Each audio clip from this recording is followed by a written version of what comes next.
Mes très chers compatriotes, en ces instants critiques pour notre nation, je m'adresse à vous avec la gravité et la solennité qu'impose la situation. L'Est de notre pays, en particulier les provinces du Nord Kivu, du Sud Kivu et de l'Ituri, fait face à une aggravation sans précédent de la situation sécuritaire.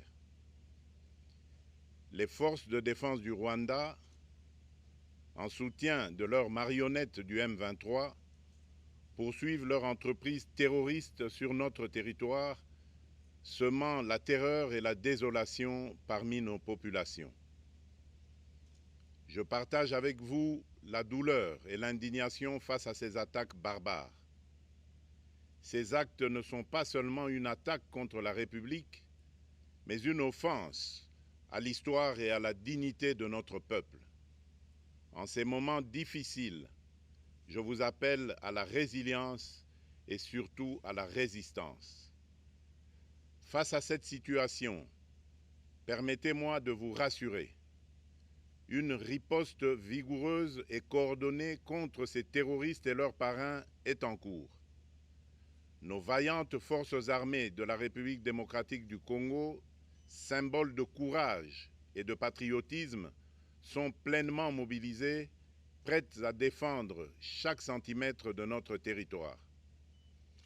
J'ai personnellement convoqué et présidé des réunions de crise avec une équipe restreinte du gouvernement, le haut commandement militaire ainsi qu'une réunion interinstitutionnelle afin d'évaluer les récents développements de la situation et de lever les options pour repousser les agresseurs et reconquérir chaque parcelle de notre territoire.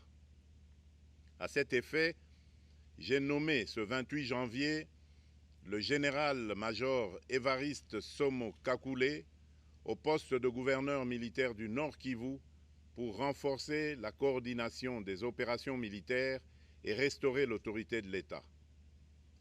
Parallèlement, nous avons engagé d'importantes démarches diplomatiques, notamment au sein du Conseil de sécurité des Nations Unies, ainsi que dans le cadre du processus de paix de Luanda, auquel nous restons pleinement engagés malgré les obstacles. Nous privilégions la voie du dialogue, mais toujours avec lucidité, tout en restant fermement résolus à défendre notre territoire et notre souveraineté par tous les moyens nécessaires. Mais ce combat n'est pas seulement celui des FARDC. C'est le combat de tout un peuple, le combat de notre identité congolaise, afin de léguer aux générations futures un pays prospère et en paix.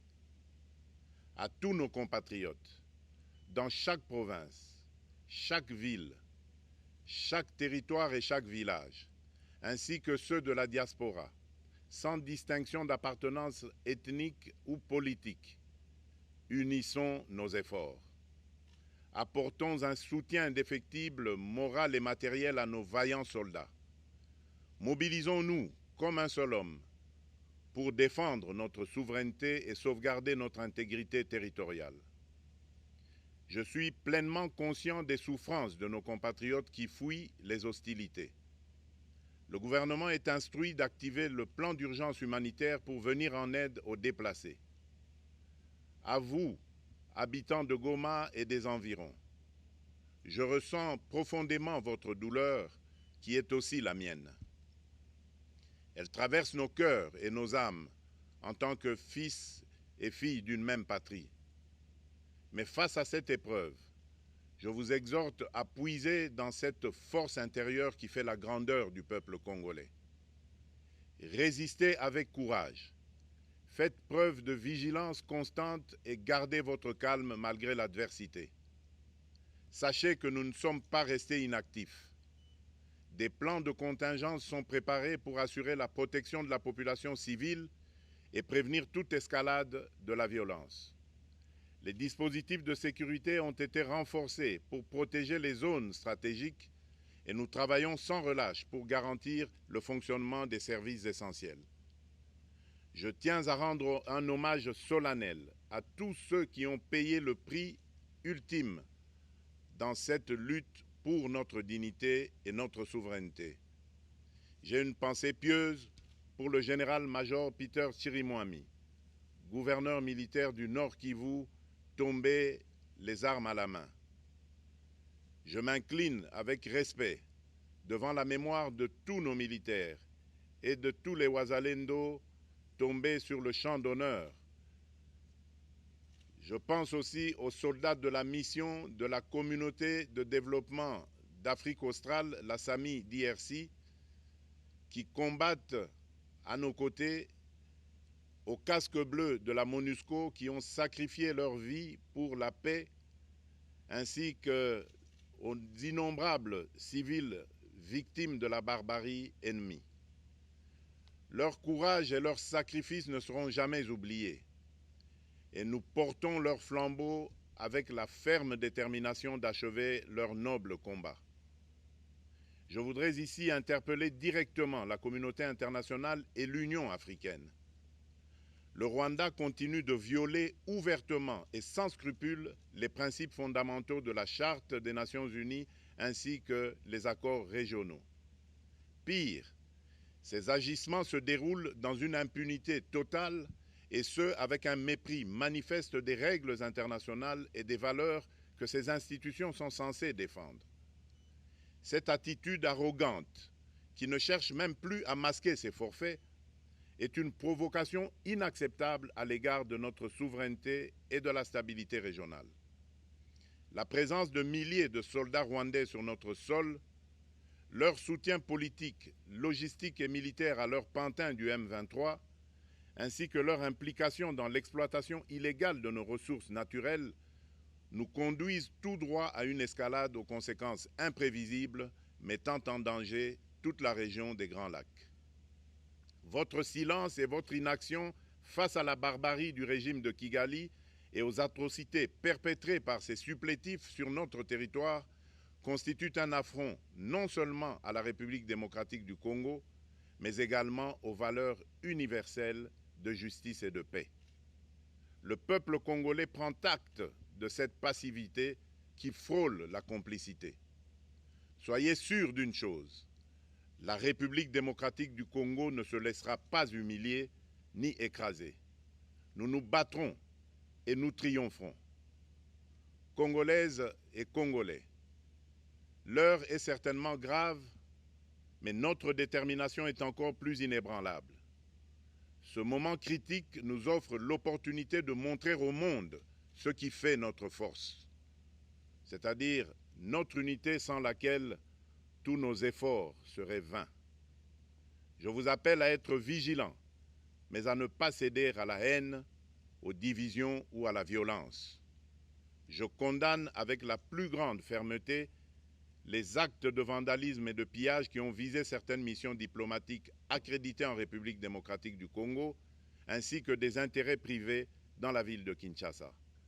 Ces comportements irresponsables dénaturent l'expression saine de notre colère face à l'agression barbare nous imposée et jettent une ombre sur les manifestations pacifiques de soutien à nos vaillantes forces armées qui luttent avec courage et abnégation pour défendre notre souveraineté.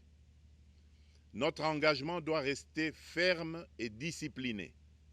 Nous gagnerons cette guerre par notre unité, notre courage et notre sens de responsabilité, et non par la violence aveugle et par l'anarchie. Cette victoire ne sera possible que si chaque Congolais, où qu'il soit, prend toute la mesure du combat qui est le nôtre. J'appelle donc la nation entière, hommes et femmes, jeunes et vieux, acteurs politiques, opérateurs économiques, membres de la société civile, confessions religieuses, artistes et sportifs à se mobiliser, à faire bloc derrière nos vaillantes forces armées et à contribuer chacun à son niveau à l'effort de guerre. J'ai instruit le gouvernement de mettre en place des mesures rigoureuses de réduction du train de vie des institutions et de leurs animateurs afin que les ressources ainsi économisées soient directement réorientées vers le soutien à nos forces armées.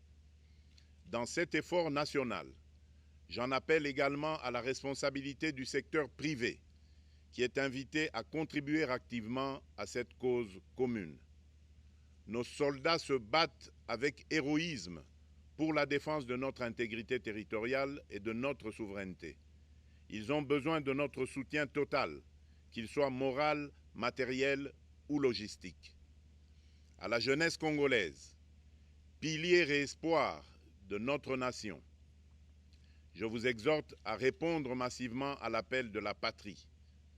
Le moment est venu de vous lever, de mettre votre énergie et votre créativité au service de la nation. Nous devons renforcer nos rangs et chaque jeune Congolais prêt à défendre son pays a une place au sein de nos forces armées. Enrôlez-vous massivement dans l'armée. Vous êtes le fer de lance de notre projet et votre mobilisation est déterminante pour la victoire finale. Aux braves populations du Nord Kivu, du Sud Kivu et de l'Ituri, vous êtes le symbole de la résilience congolaise, une source d'inspiration pour toute la nation. Vous n'êtes pas seuls dans cette épreuve. La République tout entière se tient à vos côtés, unis dans l'espoir et la lutte. Ensemble, nous ferons face et surmonterons cette épreuve. À nos vaillantes forces armées et aux vaillants patriotes Ouazalendo, véritables sentinelles de la souveraineté nationale, je rends un hommage appuyé et vous exprime au nom de toute la République notre reconnaissance infinie et notre fierté inébranlable. Votre bravoure, votre discipline et votre engagement sans faille inspirent et mobilisent tout un peuple déterminé à défendre son territoire. Sachez-le, la République ne vous abandonnera jamais. Votre combat est le nôtre et vos sacrifices ne seront jamais oubliés. Vous incarnez l'honneur de la nation congolaise. À tous mes compatriotes d'ici et de la diaspora, la République démocratique du Congo ne pliera pas. La République démocratique du Congo ne reculera pas. Je ne vous abandonnerai jamais. J'en fais ici le serment. Le soleil n'a pas cessé de briller sur notre patrie. Ensemble, main dans la main, nous surmonterons cette tempête et nous ouvrirons une ère nouvelle de paix et de prospérité pour les générations futures. Que Dieu bénisse la République démocratique du Congo et son peuple. Je vous remercie.